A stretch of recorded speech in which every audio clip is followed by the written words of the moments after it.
আসসালামু আলাইকুম। আমি আপনাদের জন্য আরও একটি ভিন্ন ব্লগ নিয়ে আসলাম। আশা করি শুরু থেকে শেষ পর্যন্ত দেখার জন্য চেষ্টা করবেন। এখন যে গাড়িতে ড্রাইভার দেখতেছেন তার নাম হলো মেহেদী হাসান।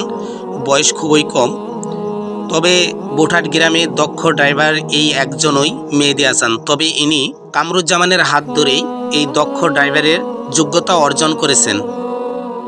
তবে এই মেহেদী হাসানের বয়স কম হলেও সে অল্প বয়স থেকেই তার সংসারে হাল ধরতে শেখে, কারণ সে তার পিতামাতার একমাত্র ছেলে এবং 2 বোন। তবে তার ড্রাইভারের দক্ষতা দেখে আমি নিজেই অনেক সময় হতবাক হয়ে যাই যে সে অল্প বয়সে এত দক্ষতার সাথে কিভাবে শিখলো। না বললেই নয়, সেটা হলো যে কামরুজ্জামানের শিষ্য বলে কথা। তবে কামরুজ্জামান একজন ভালো দক্ষ ড্রাইভার। তবে তারপরে যত দক্ষ ড্রাইভার আসুক না কেন, কামরুজ্জামানের উপর দিয়ে কেউ টেক্কাতে পারবে না। তবে কামরুজ্জামানের পরে যদি কেউ দক্ষ ড্রাইভার হয়, সে হলো মেহেদী হাসান।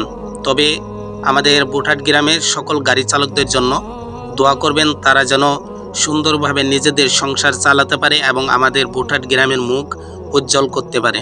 ধন্যবাদ সকলকে।